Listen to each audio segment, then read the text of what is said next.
Hello, and welcome to another stock analysis on Stock Market Palantir. Don't forget to subscribe and drop your comments. Now, let's go hear our analysts. Welcome to the Stock Market Palantir. Today we are going to talk about ORCL.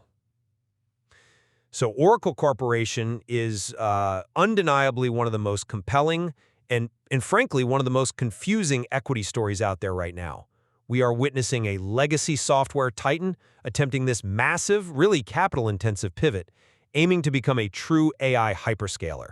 And, well, the market has reflected this deep transition with some pretty violent price action. We've seen the stock correct roughly 30% from its all-time high of, $345, settling recently around that 217 level. And that volatility is not just random noise. Not at all. It is the market attempting to accurately price the immense structural risk that's inherent in this kind of transition. We have some fresh data that really underscores just how much institutional tension surrounds this stock. If you look at the last documented trading day, December 5th, 2025, the total volume was just under 11 million shares. What's truly notable, though, is that nearly half of that trading, specifically 4,669,973 shares, it all occurred off exchange and was marked as short volume. That gives you an off-exchange short volume ratio of 42.68%, a huge number. And that flow data brings us directly to the central question, right? Does this significant price compression and all this volatility reflect a fundamental execution risk, what you call the capital reality? Or is this, as I believe, a calculated phase of just massive institutional accumulation ahead of the critical December 10th earnings? I view this current 217 price level as a high-potential dip buy opportunity, one that's driven by hidden institutional liquidity and the promise of massive, locked-in future revenue. See, I come at it from a completely different angle. While the ambition is clear, I think the correction is entirely justified. It accurately reflects the immense risk of profitless growth as Oracle executes this huge structural transformation, which will inevitably lead to margin erosion and significant immediate financial strain. Okay, let's establish the bullish case, what I'm calling the flywheel opportunity. The market is failing, I think, to give Oracle credit for its guaranteed locked-in growth. The primary evidence for this is the remaining performance obligation, the RPO, which confirms customer commitment. This figure has surged 50% to a staggering $97 billion. This is a multi-year revenue pipeline, directly confirmed by the AI supercycle contracts. This isn't just theoretical future sales. It is committed customer capital that Oracle is contractually obligated to fulfill. That RPO figure is certainly impressive, I'll grant you that. It provides a great foundation for the bullish narrative, but my concern is what it actually costs to deliver on that commitment. And that's where the reality check comes in. Well, before we dive into the cost, we have to acknowledge the anomalous institutional positioning which really supports my thesis. I call it the iceberg theory. You mentioned the high off-exchange short volume. The key is the consistency of this activity. We have seen dark pool volumes consistently exceeding 40% of daily trading. This highly concentrated short volume in the dark pools is often a very strong bullish signal. It means market makers are facilitating massive institution-side block trades. They short the stock to immediately cover the transaction, absorbing liquidity while avoiding impacting the public price. I understand that mechanism, I do.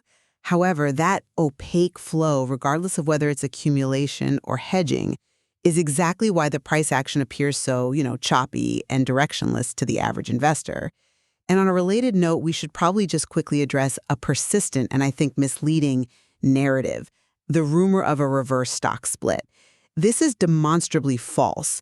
Oracle has historically only executed forward splits, 10 of them between 1987 and 2000, which signals financial strength and massive value creation, not the kind of distress you'd associate with low-float, failing companies. We can dispense with that rumor immediately. I agree. That rumor is just noise. Let's focus on the P&L reality, which is the capital reality check. The shift in the margin structure presents an unavoidable headwind. Oracle's entire history was built on high-margin legacy software, right? Offering gross margins often exceeding 75%. This new AI infrastructure, or infrastructure as a service, IaaS, is a commodity business with significantly lower gross margins, generally in the 30 to 40% rate. You are pointing to the margin cliff. Precisely. As Oracle starts to convert that $97 billion backlog, the revenue mix shifts dramatically. If they're successful in their AI build-out, the lower margin IaaS revenue will grow much faster than the legacy software revenue.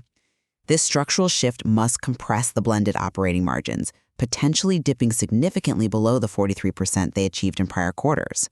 The market is aggressively repricing the stock because it understands the pain of this P&L transition. That's a powerful argument about the margin shift. And it's true that investors are used to those high 70% margins, but the key difference here is the long-term strategic value. But the pain is immediate.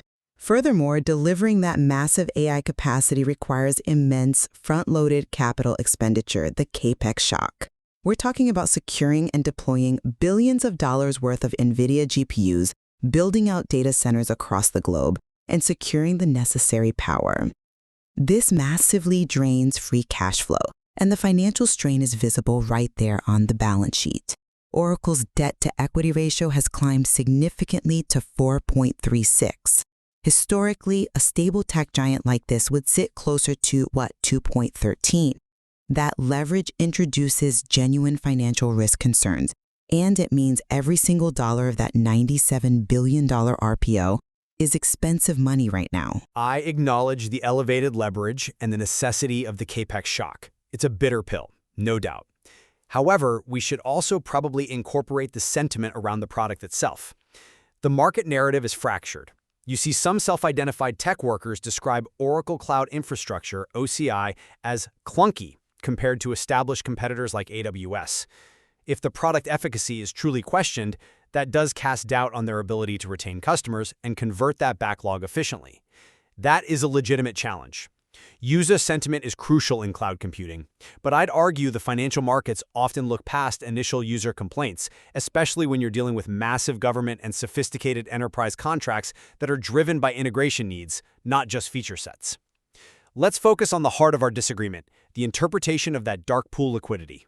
Right. You focus on the opacity of the 40+% off-exchange volume, suggesting it creates a summary judgment risk for retail traders, making the price action chaotic and fear-driven.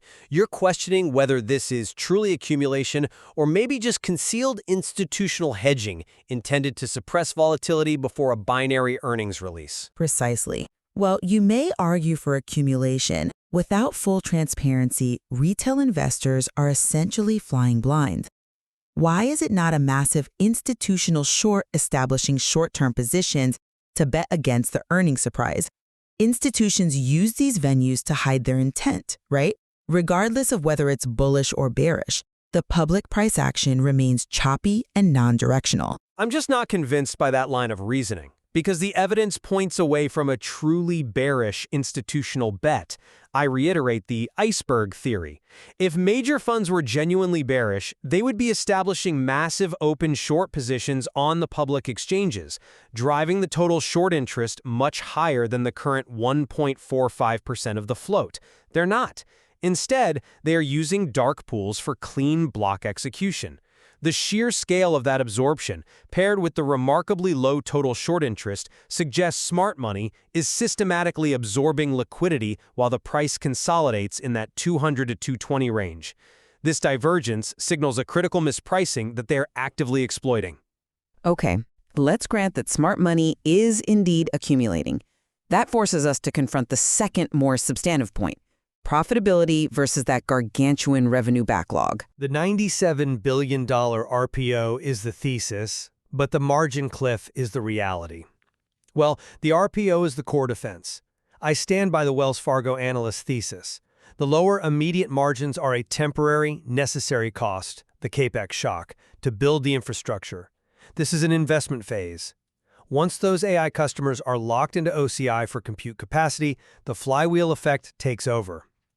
They will inevitably migrate their higher-margin legacy workloads, the core Oracle databases, the SaaS applications, to OCI for efficiency and integration. The initial low-margin IaaS contracts act as a kind of loss leader, pulling the profitable enterprise data center business with it. That is a very appealing vision of the future, I'll give you that. But the market is driven by proof now, not a guaranteed migration later. The execution risk is staggering. We are talking about Oracle physically needing to build, staff, and power dozens of massive data centers globally, and doing it quickly. Power constraints and supply chain issues are very real threats in this industry. Those physical constraints are certainly a hurdle. And if that crucial cloud infrastructure IaaS revenue growth rate of 52%, which they achieved last quarter, is not maintained or ideally accelerated, the market will harshly punish the stock. The margin compression will be undeniable, confirming my fear that the blended operating margin will drop significantly below that 43% floor. Furthermore, the total RPO is deceptive. Investors need to scrutinize the current RPO, the portion Oracle expects to recognize as revenue over the next 12 months. If that current RPO conversion rate is slower than expected, the margin compression just lasts longer, and the stock is highly vulnerable. The growth rate and the current RPO conversion are indeed the metrics we have to watch on December 10th. This brings us to the volatile nature of the stock itself. And the role of external volatility in magnifying the risk. We cannot ignore the highly opportunistic retail trading environment. I mean, the options market is already pricing in a massive implied move of 10.9 to 12% for earnings. This indicates extreme variance in speculative interest, often divorced from deep fundamental analysis. This high variance trading adds instability, especially the significant options positioning among retail traders, creating deep-seated anxiety at the current 217 price level. That's an interesting point about instability, though I would frame that volatility differently, as potential rocket fuel.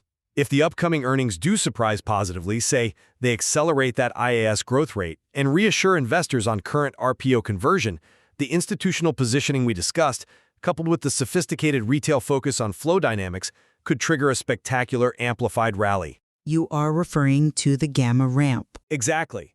For listeners who might be unfamiliar, the gamma ramp refers to the dynamic where, as the stock price rises past key resistance levels, market makers who sold call options are forced to buy the underlying stock to hedge their now exposed positions. This forced buying creates a feedback loop, exacerbating the upward move. So if Oracle reports a strong beat, this institutional accumulation, coupled with the gamma ramp mechanism, could trigger a massive short covering rally, propelling the stock very quickly toward the 280 resistance level. The retail action, in this scenario, becomes the accelerator for the institutional move. It is a powerful narrative, but it hinges entirely on perfect execution and a massive surprise that overcomes the structural headwinds of margin compression and capex strain. At this exact moment, Oracle is a leveraged gamble on flawless execution. It is not a certainty. But the evidence of institutional accumulation suggests that some of the largest players out there are quietly betting on that success, positioning themselves for precisely that outcome. So, to summarize my position, Oracle is fundamentally strong, backed by an enormous, durable revenue backlog, the $97 billion RPO. The recent 30% correction is the necessary, temporary pain required for infrastructure investment. Crucially, the institutional flow activity and the very low total short interest strongly suggest the current price is a hidden accumulation zone for savvy institutional capital, positioned directly ahead of a likely earnings catalyst on December 10th. And I'd summarize by saying I acknowledge the growth potential inherent in that total RPO, but I must warn that the market has correctly priced in massive execution risk and the long-term unavoidable pressure on operating margins due to the structural shift from high-margin legacy software to lower-margin IaaS. Investors must closely scrutinize the conversion rate of the current RPO, the revenue recognized in the next 12 months, and the operating margin figures on December 10th before confirming the optimistic AI narrative. It sits simultaneously as a stable, legacy enterprise titan at a high beta, leveraged bet on the physical infrastructure of artificial intelligence. Both realities are being reflected in the stock, and the outcome depends entirely on the financial results released next week. Thank you very much for hearing us. Let us know in the comments what is your opinion and if you want us to analyze other stocks. Don't forget to subscribe to the Stock Market Palantir channel to catch up with more stock insights, and see you in the next video.